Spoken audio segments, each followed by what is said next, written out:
vamos a estudiar la selección e identificación de clones recombinantes, que es la última fase del proceso de clonación. Una vez terminado el proceso de introducción del vector en la célula hospedadora, se van a obtener tres tipos de células. Por un lado, vamos a tener las células no transformadas, que son aquellas que no han captado moléculas de ADN extraño. Estas no nos interesan. Por otro lado, vamos a tener las células transformadas. Unas van a captar el vector no recombinante, es decir, van a tener el vector de clonación, pero sin el inserto, y otras van a tener el vector recombinante, que es el que nos interesa. Así que es necesario un proceso de selección e identificación para quedarnos con los clones recombinantes. ¿Qué herramientas vamos a utilizar para realizar este proceso? Tenemos que recordar las características de los vectores de clonación. Tenían todas estas características y ahora vamos a resaltar las dos últimas. El marcador de selección, que permite distinguir las células que portan o que han captado el vector de aquellas que no lo han captado, y los marcadores de identificación, que nos van a permitir distinguir las células que portan el vector recombinante de aquellas que solo portan el vector de clonación. Dependiendo de qué marcadores de selección e identificación porte nuestro vector, vamos a tener diferentes estrategias. En este vídeo vamos a hablar de la estrategia cromogénica. ¿En qué consiste la estrategia cromogénica? Se basa en el empleo de vectores que contienen, por un lado, un marcador de selección que va a ser un gen de resistencia a un antibiótico. En este caso en concreto vamos a utilizar la ampicilina. Y por otro lado van a tener un marcador de identificación, que en este caso es el gen LAC-Z, que como veis tiene una zona polilinke en su interior. ¿Qué quiere decir esto? Quiere decir que en esta zona polilinke es la zona donde se va a insertar nuestro ADN de interés. De manera que los vectores recombinantes que porten nuestro inserto, el gen LAC-Z dejará de ser funcional, ya que su secuencia está interrumpida por el inserto. El gen LAC-Z, os recuerdo que codifica para la proteína beta-galactosidasa, que es la responsable del metabolismo de lactosa en E. coli. Para poder utilizar esta estrategia cromogénica, tendremos que seleccionar células hospedadoras con dos características. Por un lado, que sean LAC negativo, que no produzcan la enzima beta-galactosidasa, y por otro lado, que sean sensibles al antibiótico que porta el vector.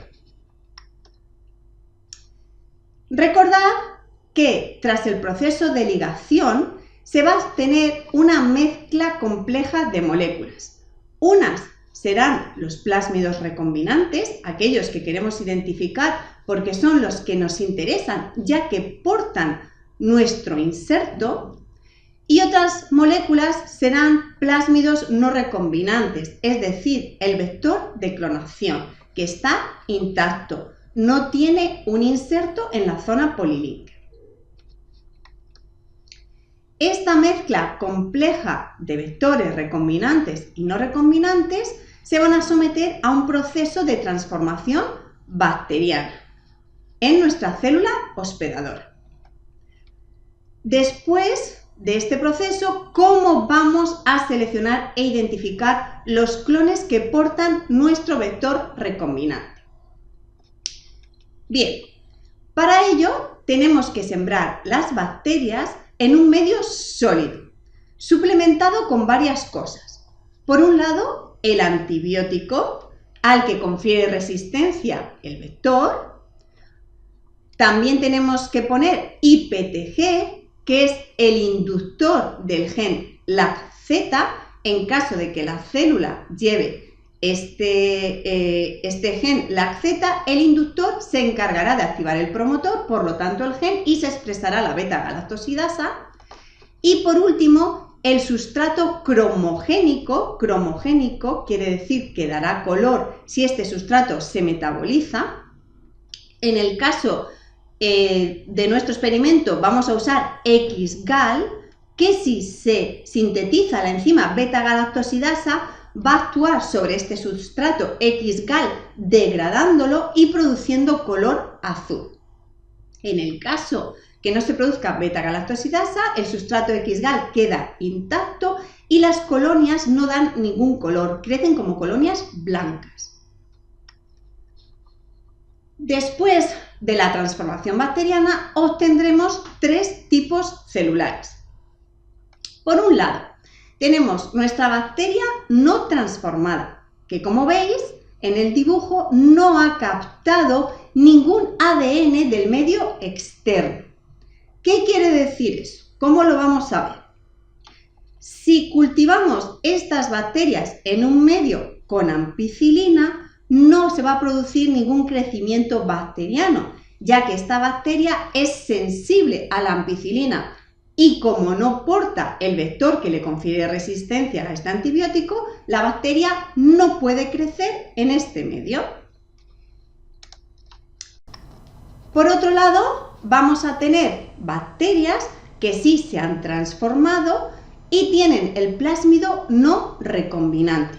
Como veis en el esquema, no aparece el inserto en la zona polilink. ¿Cómo vemos esto? En el medio donde vamos a sembrar las bacterias, por un lado tiene ampicilina y sí va a haber crecimiento bacteriano porque el vector les confiere resistencia a ese antibiótico, y por otro lado el inductor IPTG va a activar el gen LAC-Z produciéndose beta-galactosidasa, que sí que va a actuar sobre el sustrato cromogénico XGAL, rompiéndolo y produciendo color azul. Van a ser colonias que crezcan de color azul. Y por último, vamos a tener bacterias transformadas con el plásmido recombinante. Como vemos en el esquema, hay un inserto que es el ADN de nuestro interés en la zona polilink. Recordad, al estar el inserto, nuestro gen LAC-Z deja de ser funcional. ¿Cómo lo vemos en el laboratorio? Por un lado, sí hay crecimiento en la placa porque, aunque lleva ampicilina, el vector con su marcador de selección sigue permitiendo el crecimiento porque le confiere resistencia a este antibiótico. Y por otro lado, el inductor del gen LAC-Z IPTG no puede actuar sobre el promotor, ya que este gen ya no es funcional. No se produce beta-galactosidasa y por lo tanto el sustrato XGAL no es degradado. ¿Cómo lo vemos en la placa bacteriana? Van a ser colonias que crecen blancas, no tienen color. En esta imagen ampliada de una placa bacteriana vemos colonias de dos colores.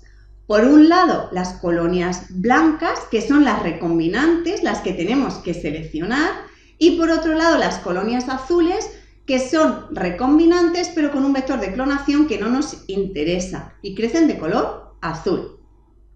Como veis, esta estrategia es muy fácil y sencilla porque en un único paso obtenemos las bacterias recombinantes que nos interesan. Muchas gracias y nos vemos en el próximo vídeo.